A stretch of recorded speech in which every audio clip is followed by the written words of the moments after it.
It is endlessly fascinating to me how much time we spend preparing for the logistics of having children, yet how little time we spend preparing for the actual psychology of raising them. We will spend weeks researching the safety ratings of a car seat, or debating the merits of organic versus non-organic baby food. But when it comes to the heavy emotional lifting, the things that actually determine what kind of adults these kids will become, we are basically just winging it in the dark. Winging it is almost an understatement. It is more like we are building an airplane while it is already in a nosedive. We live in an era where parenting has become an ultra-competitive sport. We focus so heavily on the measurable metrics of success, grades, athletic achievements, getting into the right colleges that we completely overlook the invisible architecture of a human being. We are raising a generation of incredibly credentialed young people who often have absolutely no idea how to navigate a broken heart, how to set a healthy boundary, or how to truly connect with another person. Which brings us to a concept that I think is the most underrated parenting skill of all time: raising kids who actually know how to love.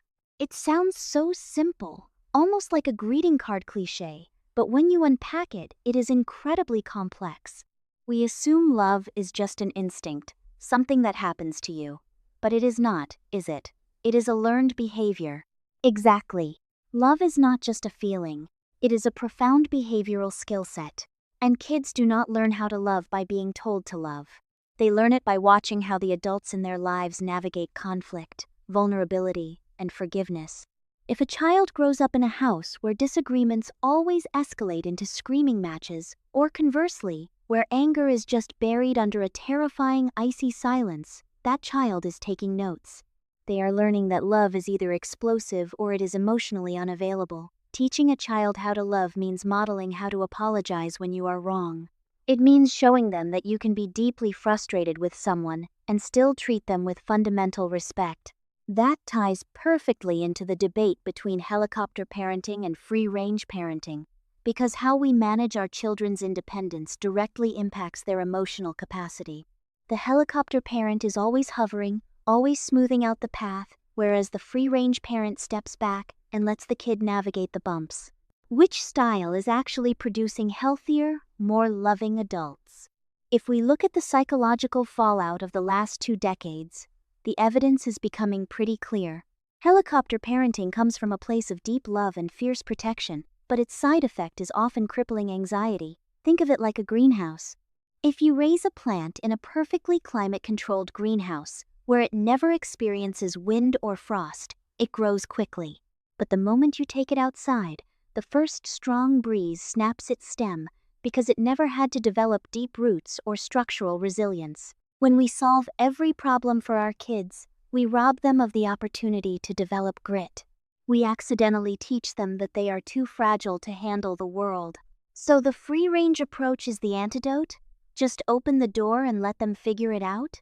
It is not about neglect, which is often the unfair criticism of free-range parenting. It is about calculated risk.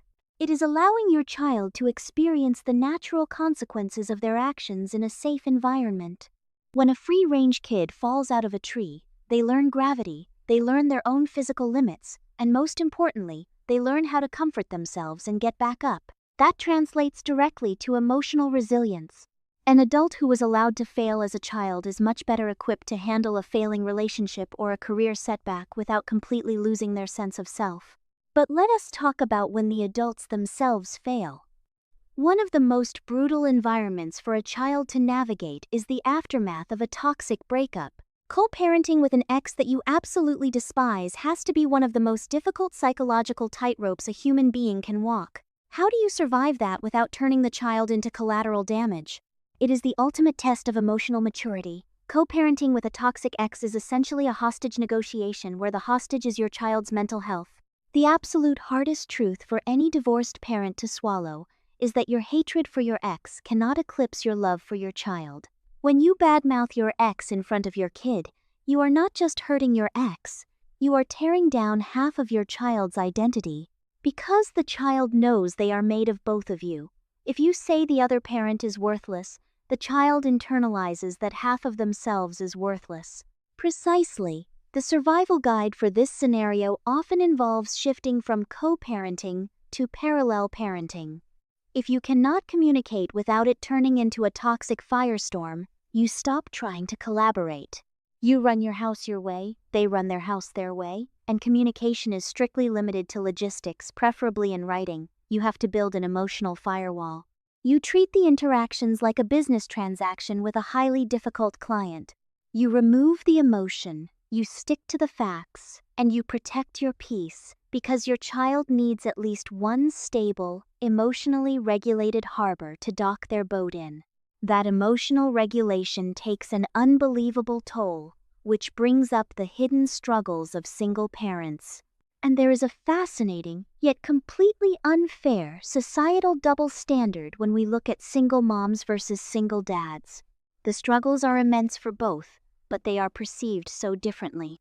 The double standard is staggering. Society often views single mothers through a lens of expectation and exhaustion. They are expected to be the martyr, to sacrifice everything seamlessly, and they are heavily judged if they drop a single ball. A single mom is just doing what she is supposed to do. On the flip side, society tends to treat single dads like unicorns. A single dad takes his kid to the grocery store, and people want to hand him a medal for basic parenting. It is the, "Oh, looks like dad is babysitting today" phenomenon. Exactly, but behind closed doors, the hidden struggles are deeply painful for both. For single moms, it is the crushing weight of the invisible mental load being the sole financial provider, the emotional anchor, the disciplinarian, and the nurturer, often while battling systemic financial disadvantages. For single dads, the struggle is often profound isolation. Men are generally not socialized to build the same types of emotional support networks that women are. So when a man suddenly finds himself as the sole emotional sounding board for a child, especially a teenage daughter, the loneliness and the fear of getting it wrong can be absolutely paralyzing. And speaking of the fear of getting it wrong, there is one conversation that strikes terror into the hearts of single and married parents alike: the sex talk. But we are not talking about the awkward birds and the bees lecture from the 1990s. We are talking about the sex talk too: how to discuss consent, pleasure, and STIs with modern teens who have the entire internet in their pockets. The old model of the sex talk was entirely fear-based. It was a biology lecture wrapped in a threat. It was basically, do not do this, or you will get a disease, get pregnant, and ruin your life. But that model is completely obsolete. If you rely on fear and silence, your teenager is going to get their sex education from internet pornography, which is a catastrophic teacher. Pornography teaches mechanics and fantasy, but it teaches absolutely nothing about intimacy, boundaries, or human connection.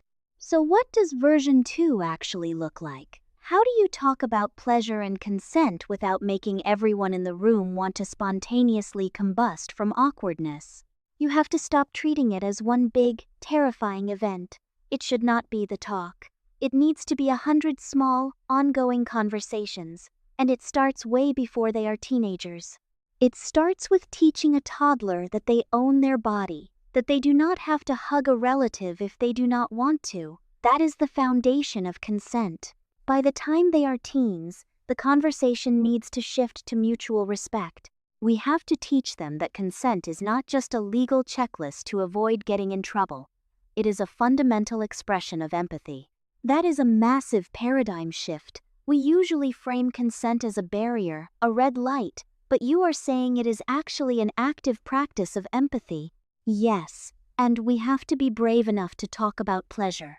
If we only talk about the dangers of intimacy, we leave our kids totally unprepared for the reality of human desire. We need to teach them that physical intimacy should be a joyful, safe, and mutually rewarding experience. When a teenager understands what healthy, respectful pleasure looks like, they are far less likely to settle for toxic, manipulative, or dangerous situations. They will have a standard of respect that they expect for themselves and demand from others. It is incredible how all of this connects.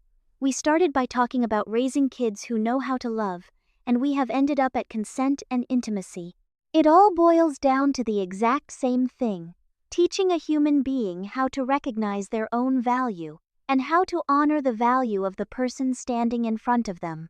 Whether you are letting them scrape their knee as a free-range kid, shielding them from a toxic ex, or talking to them about STIs, you are essentially just teaching them how to be a healthy human. That is the core of the entire journey. We spend so much time worrying about what kind of world we are leaving for our children. We obsess over the economy, the environment, the political landscape. But perhaps we need to spend an equal amount of time worrying about what kind of children we are leaving for the world. The legacy of our parenting is not going to be the college they attended or the trophies they won. It is going to be how they treat their partners, how they handle their own failures, and how they raise the generation that comes after them. It is a terrifying responsibility, but it is also a beautiful privilege. Every awkward conversation in the car, every time we bite our tongue instead of lashing out at an ex, every time we let them fail and figure it out, we are literally shaping the future of human connection. The question isn't whether we will make mistakes along the way, because we absolutely will. The real question is whether we are brave enough to let them see us learn from those mistakes, and in doing so, give them the permission to do the same. And that, ultimately, is the greatest act of love a parent can offer. Not perfection, but presence. Not a life free of pain, but the tools to navigate that pain with grace. If we can manage to give them that, then despite all the chaos, the hidden struggles, and the messy breakups, we will have done our job. We will have raised adults who do not just survive the world, but who actually know how to live in it.